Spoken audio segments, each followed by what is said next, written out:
Hello, hello, everyone. You know how we do it.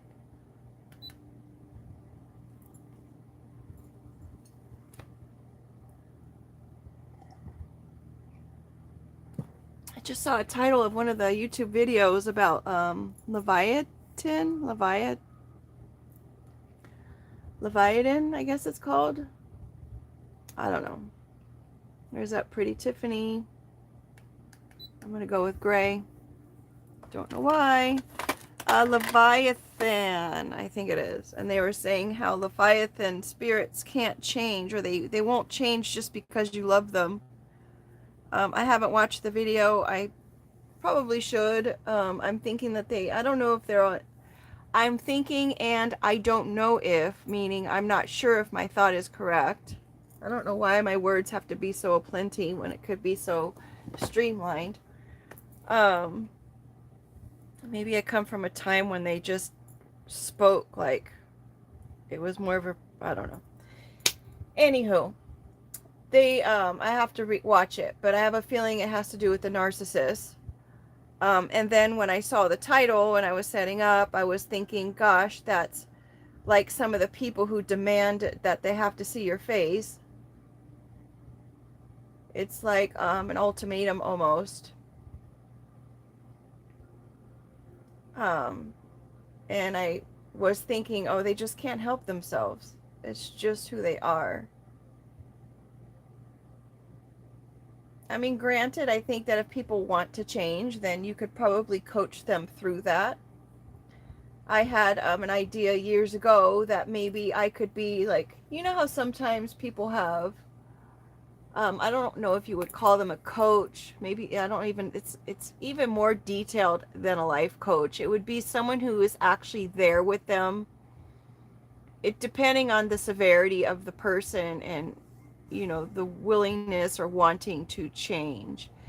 It's like you're almost like a surrogate mind for this person where you're able to be there, and it's almost kind of like that commercial that they have. It's like you don't want to turn into your parents, but yet you're doing the same thing that your parents used to do, and it's like that person who stands by and says, hey, now wait,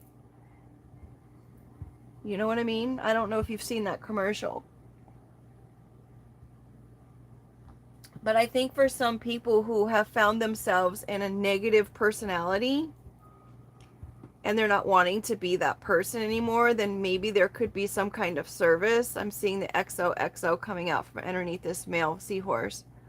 That maybe there could be some kind of service where you kind of just do your daily thing with this person and you just interact with people as their sidekick. Almost like you're pairing, maybe you wear an earpiece and you oversee what this person is doing on a daily basis, and you're able to help guide them through the day until there's a point where this person automatically does it on their own. It's like you're in their ear, maybe on a piece, so then other people don't have to know about the fact that they have someone who is guiding them through the functional and healthy way to interact with people or respond to situations, that they will listen to the guidance, choose to follow the guidance, because I mean they have a choice, and then that gives them the ability to kind of stop for a moment and consider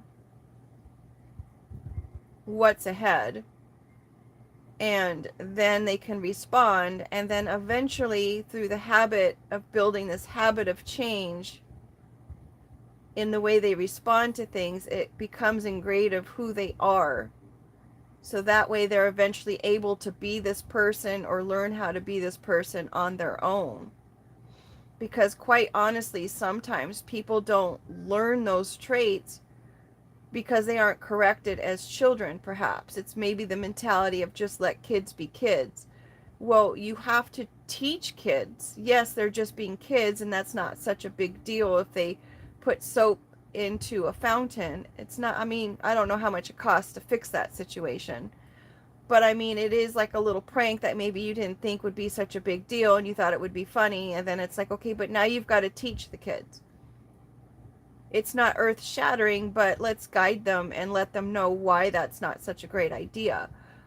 Kids will be kids. Maybe someone pulled a chair out from someone before they sat down, and because they thought it would be funny, and the person ended up falling on their behind, and now they scratched themselves on the back of the chair. But in all actuality, it was just a kid being a kid, and it was just like the kid didn't know that someone was going to get hurt behind it. It wasn't a great idea. They thought it would be funny, but it ended up harming someone. So, of course, it's like, well, let's teach the child that maybe that's not such a good thing to do, rather than brushing it off and saying, oh, well, kids will just be kids, because now these kids grow up to be adults that continue to do the same things if they were not affected by the outcome. Someone putting soap in a fountain, if there's no repercussions of that, maybe the kid now has to pay for the fountain to get repaired. Well, now they're going to learn, well, you know what, that probably wasn't such a good idea. Now I have to come out of pocket for it. Rather than just brushing it off and saying it's no big deal, and maybe the parents end up paying for the fountain. No, this kid needs to have the direct consequence of needing to pay for that fountain.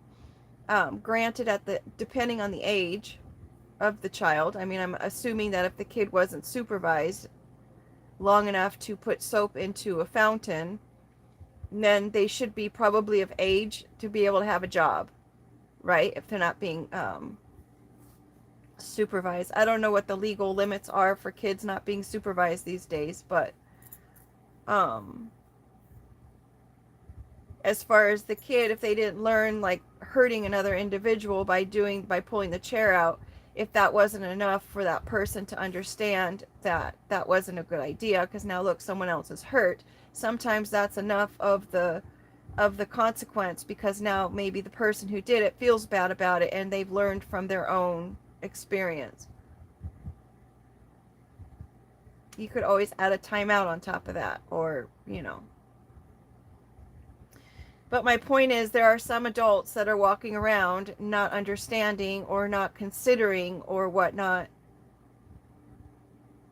that of another person or the results of what they've done until it's too late. And by too late, I'm thinking or feeling to share the fact that maybe in the end of life, when we are having that vision of our life that spans before us, that possibly there could be another another layer to that, where we actually are seeing the way that we made other people feel.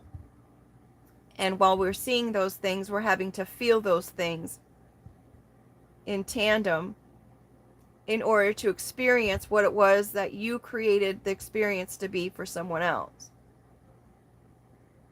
And maybe that's what they mean about the gnashing of teeth and all that kind of stuff. It's like, now you're feeling the pain that you put other people through. And it's unfortunate for some people, they're just unaware to that until it's too late, as I said.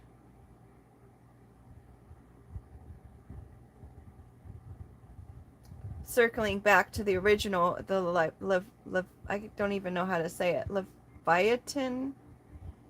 I'm going to have to watch that video, because it said that those people, that kind of spirit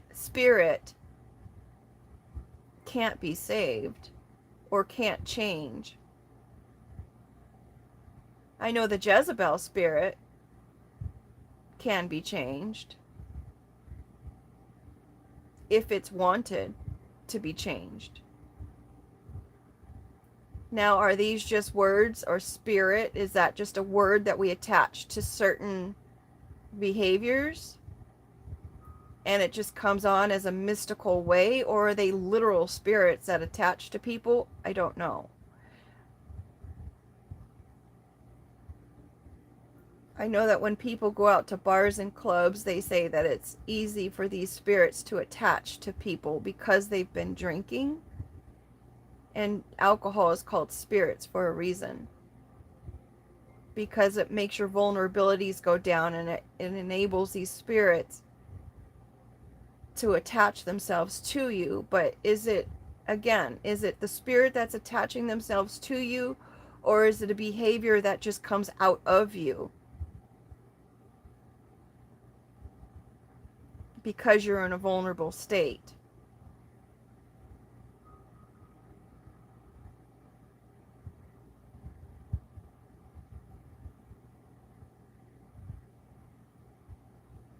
kind of like the spirit of Santa Claus, right?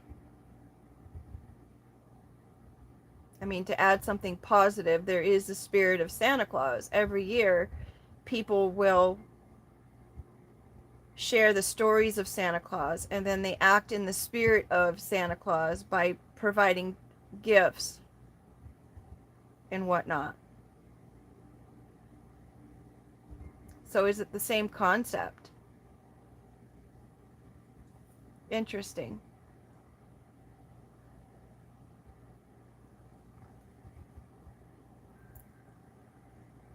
Interesting. So anywho, um, if anyone wants a person that can help guide them through their day, I mean, I'm not a perfect person, but I would certainly love to help others who may need the assistance if you're wanting to change from a chaotic livelihood or shallow. Would shallow be the word? Shallow just sounds so negative to me. It reminds me of that song that what's her name did.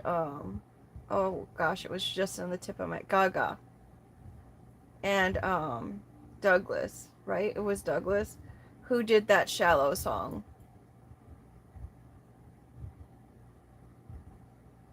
So, anywho, get at me. Let's discuss. That would be like a dream job, I think, in order to help people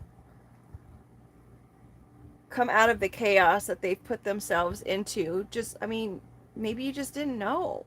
I mean, that's legit. Some people just don't know, and that's just who they are. And a lot of times people will have people around them that just tolerate it because they're afraid to say something about it. And this doesn't help anyone. I've always been very open about, that's just not healthy. I've even had to say that to my own offspring.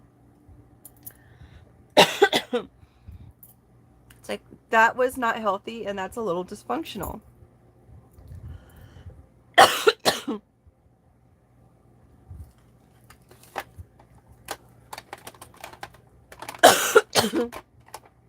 Excuse me.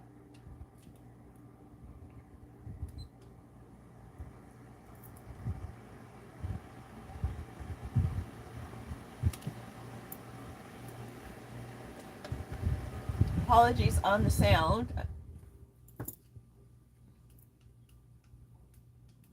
But it was getting a little warm.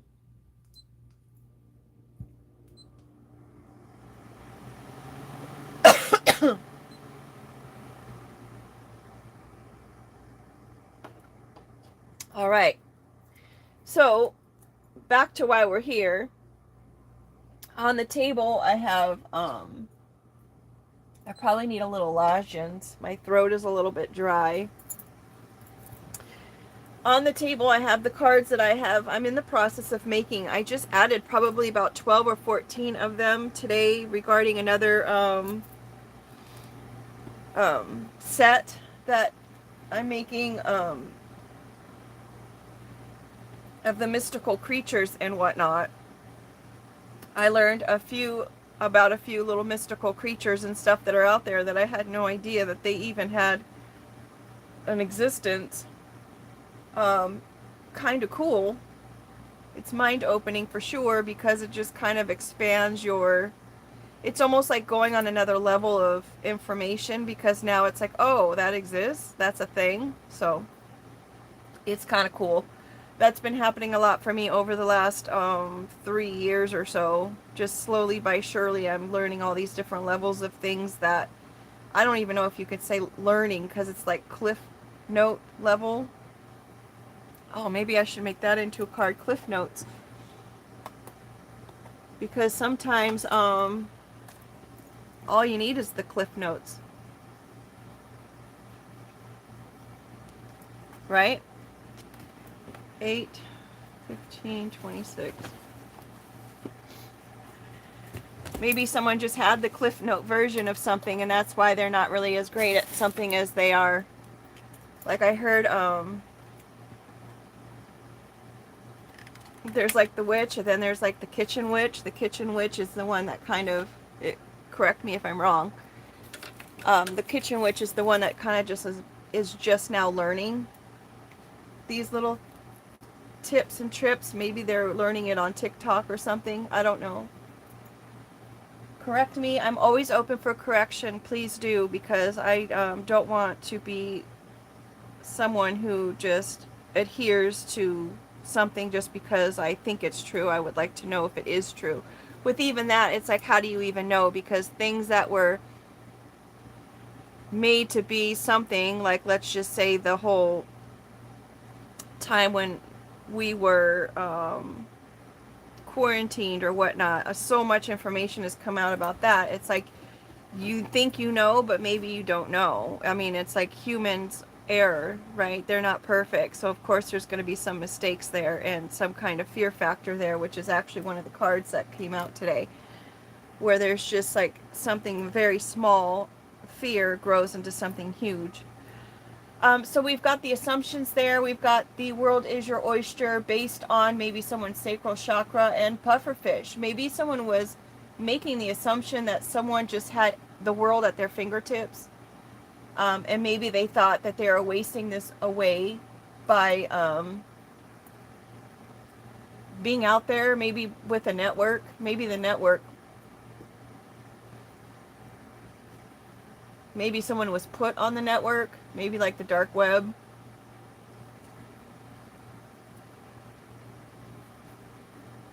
With the in and the out. This is called toasting with the dog, with his head actually under the covers. Maybe someone was very trusting of a network, and so because they were so trusting of this network that they believed that this person was actually using their sacral chakra and their essence in a negative way. And maybe they thought that they were passing something around, considering we've got the puffer fish and we've got this tobacco pipe there. Yes, you're on the right track with the locomotive. That someone was finding amusement in somebody's use of talent or skills or whatnot. Maybe they thought that that's all they were good for. The cabin could also be a lodge card. So it could be like an Elks Lodge or any kind of other society, perhaps. People that meet in a cabin. Maybe someone just wants a break from it all. Maybe to regain some kind of perspective, some kind of self-respect. We've got the number 22, which is the a master number of 4, which is balance. It's also the last deck in the major arcana. Hey Google, what is the last number 22 card in the major arcana? What card is that? I'm not a psychic or tarot reader, folks. I'm still learning them. In the major arcana, the cards are traditionally numbered from 0 to 21. Since there are 22 cards in total, the final card is number 21, which is the world. It signifies completion and wholeness at the end of the fool's journey.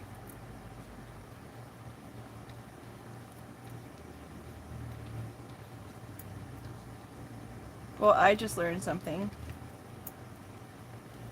22nd card of major arcana.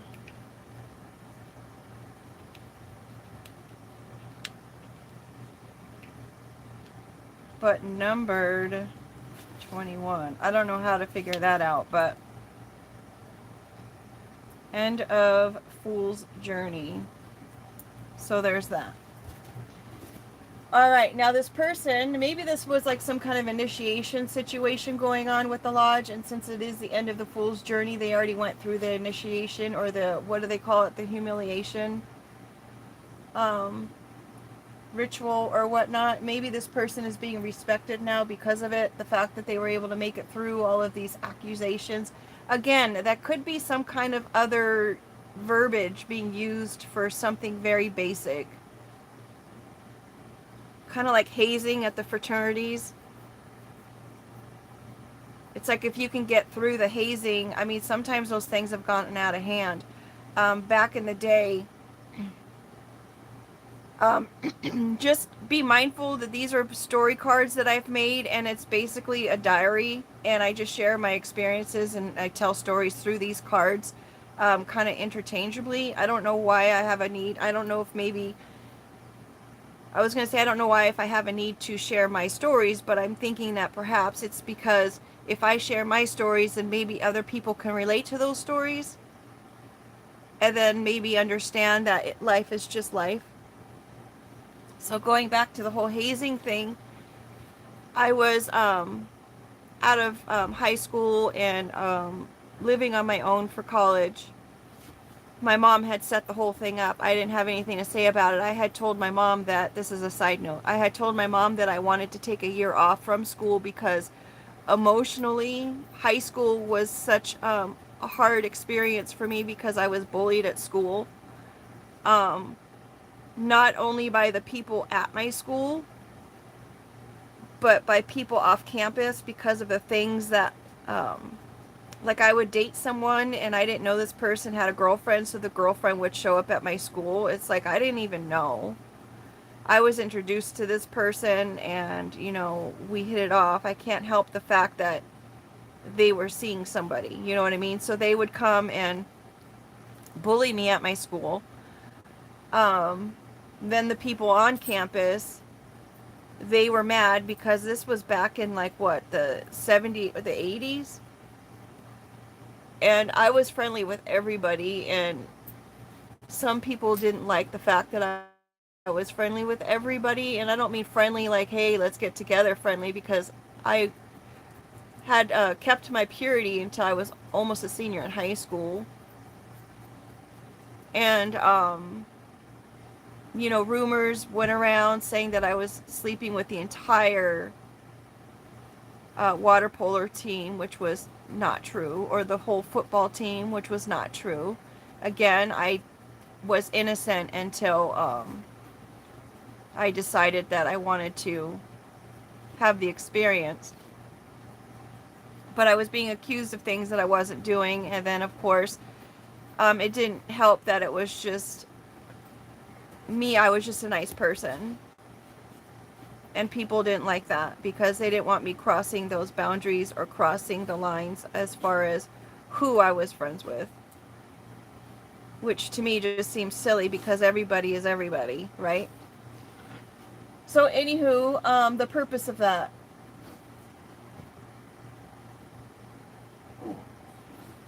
The accusation. Oh, the hazing.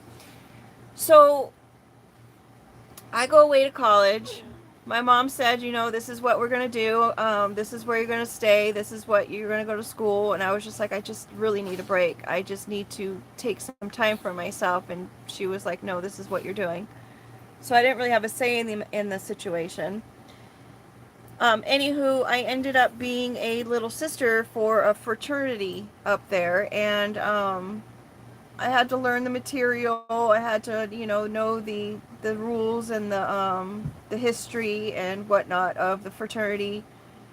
And I thought I was just gonna be there as like a little sister to help people through, whatever. Like, you guys need help at functions, I'm there. You guys are doing fundraisers, I'm there. I didn't understand that there was a hazing period of the pledges. I didn't know that I needed to be there for the pledges in that way because I didn't even know it was a thing. I was so naive. Had they called me or reached out to me, I would have been there. Apparently, you're supposed to be there in a physical way for the pledges.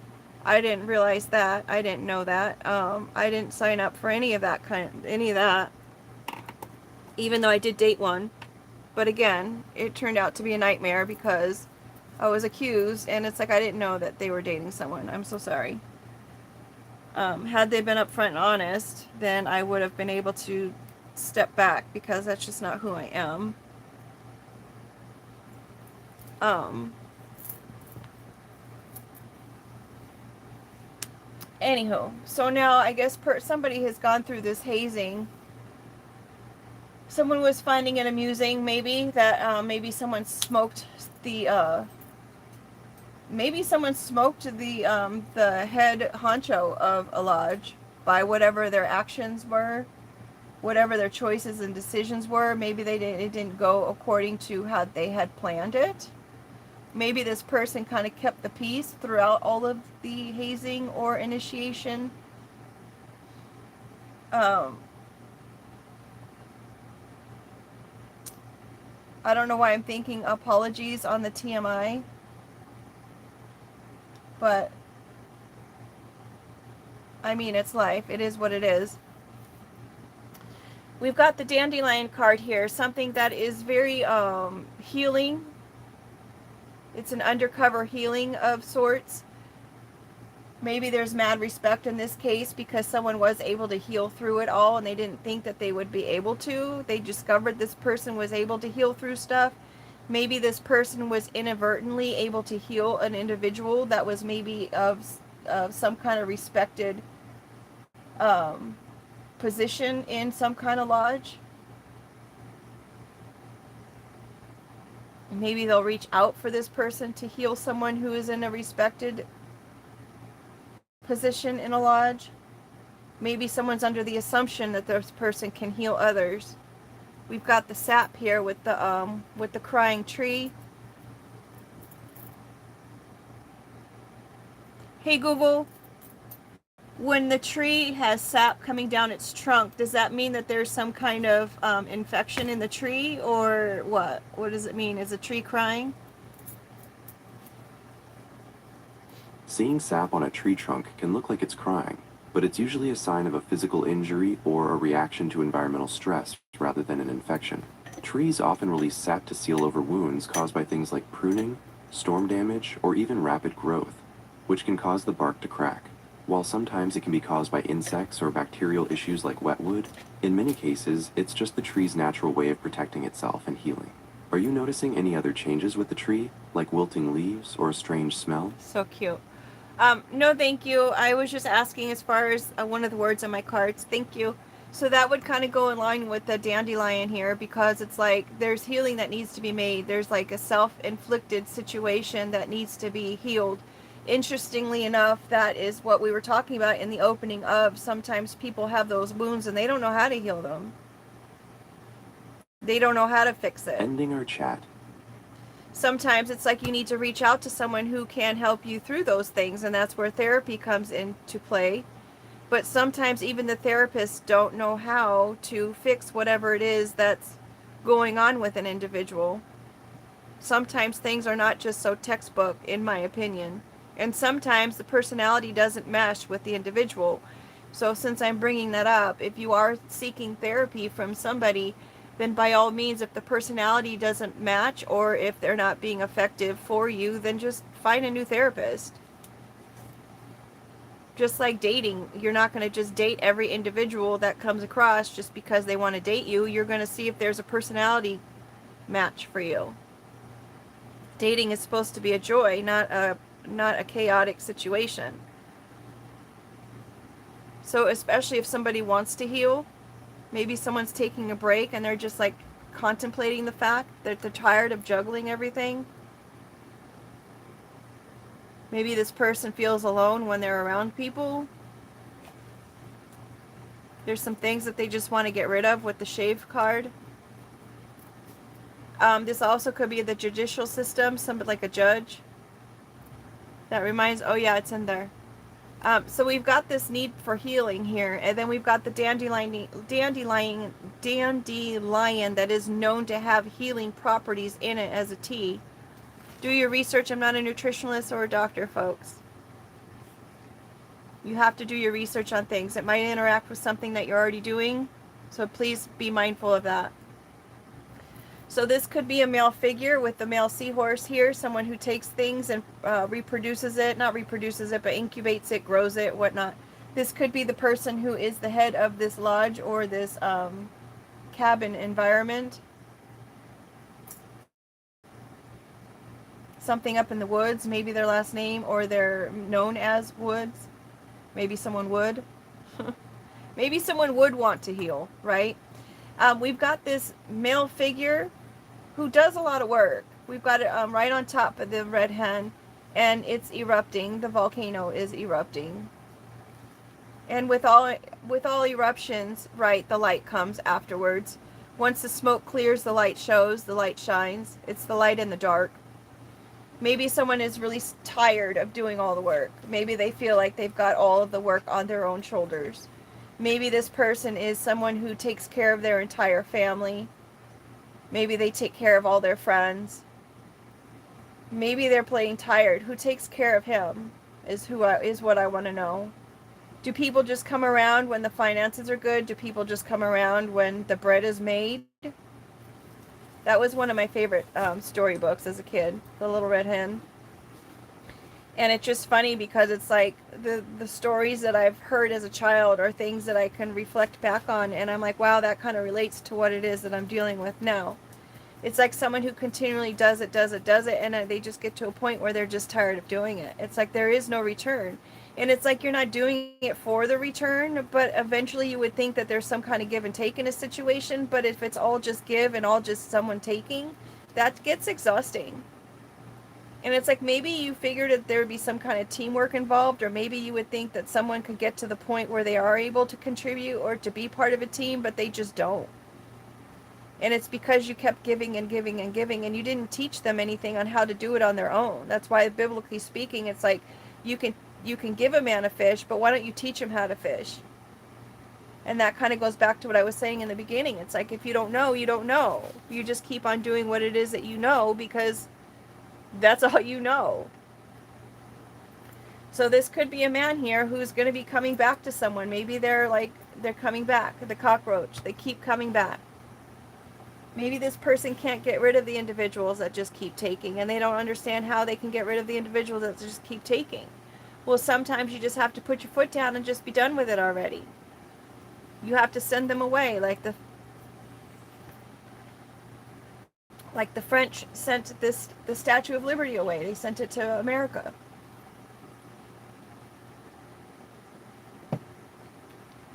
I knew someone who was French. I really liked him. Holy cow, that was an experience, right? But even to the depth of I really like this person, I had to send him away because it wasn't healthy. It was a pattern repeating itself that I was not wanting or willing to participate in for another day. And it pretty much stemmed from when my mom passed away, and my mom was notoriously just Eeyore. You know, she was a lovely lady. She gave and gave and gave and gave. She volunteered all the time. She was very creative. But she was sad. She was depressed. It's like she rarely got anything back. I can't really say that because I wasn't living her every day. All I know is that she was depressed. And some people will say it's a chemical imbalance of the depression and stuff, and I'm not going to discount that because, yes, when your mind is comfortable thinking in a certain kind of way for as long as it does, then yes, it does become a chemical imbalance because it is processing things in the way that it always has, and it just becomes a habit until the habit is broken or a decision is made. I have noticed that if people are not hydrated enough, it also adds to depression because the brain can't function. It's like a car without oil.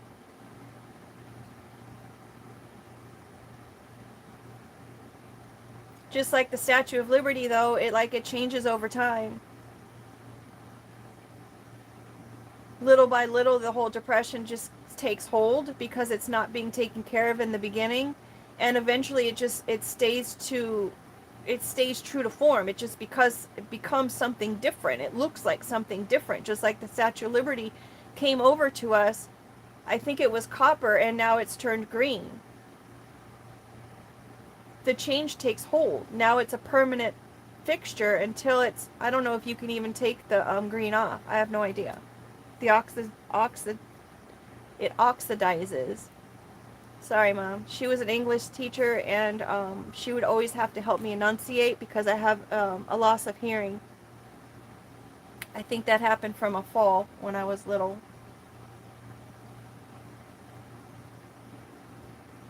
And I honestly think that that fall was a little bit more damaging than they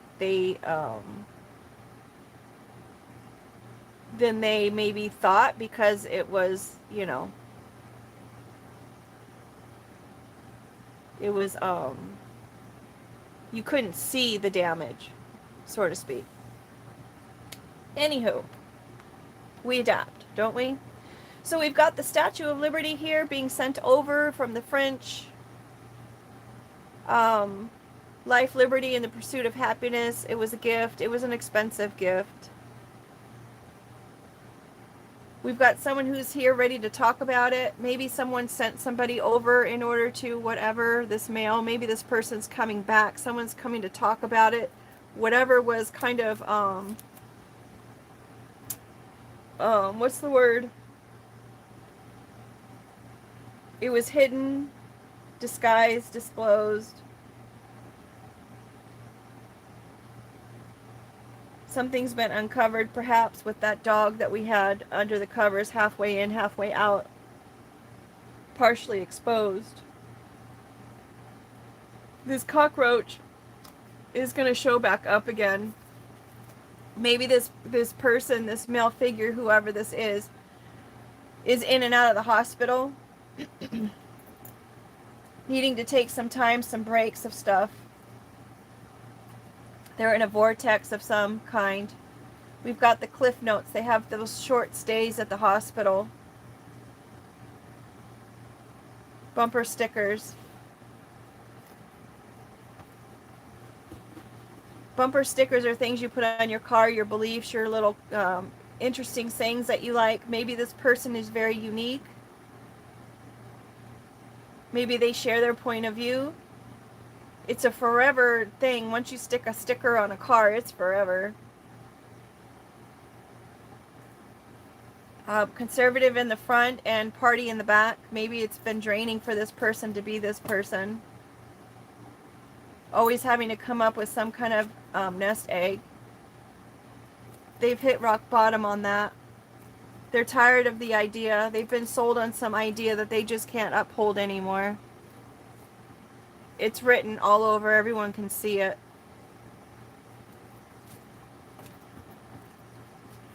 They need to take a break.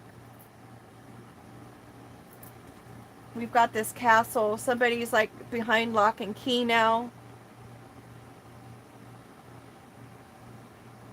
They're heavily protected. Maybe they're heavily protecting themselves.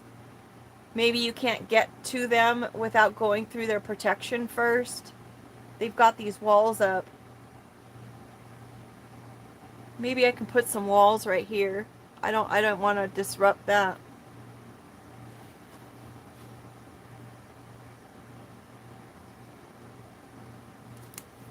We've got the moth.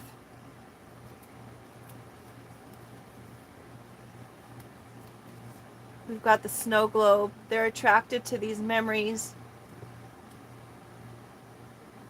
Maybe they felt like a king when they were in somebody's presence. They felt respected when they were around whoever this dandelion figure is. Whoever it was that they were making these assumptions about. They're heavily attracted to this person, and they're having some kind of reminiscence about it. Once the dust settles, it's a masculine action.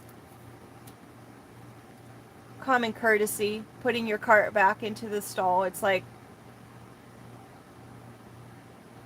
it's just the right thing to do. So perhaps they're going to call somebody over to be a part of their team. They've made this decision. It's a promise. In order to help get that impossible itch, now they're asking for help for that. Some kind of part in their life that they just could not fulfill. And they're wanting to do that now. Alrighty. So now I'm just going to go ahead and shuffle these cards and get prepared for our other story, which I will, it will be live, but it will be scheduled release for later.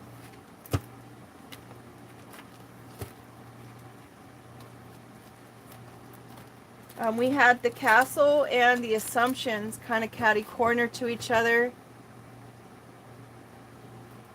these assumptions really did make someone separate from somebody else. It really separated them. It really put them kind of out of arm's length. They were not easily accessible because of the assumptions that they had made.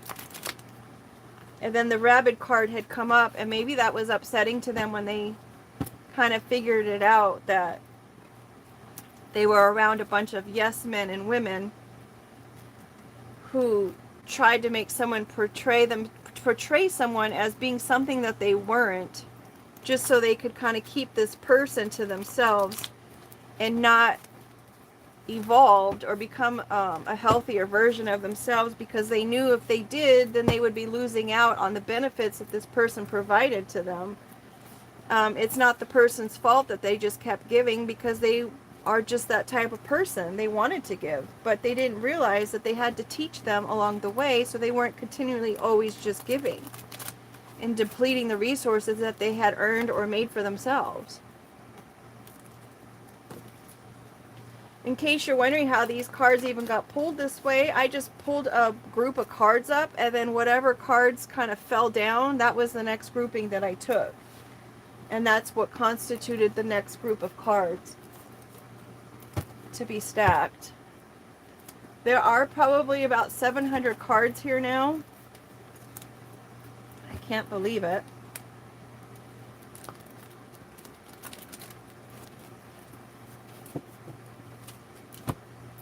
With that being said, folks, I'm not going to bore you with the shuffling. I'm just going to go ahead and get them all together, and then I'll come back and do the next read the way I usually do it.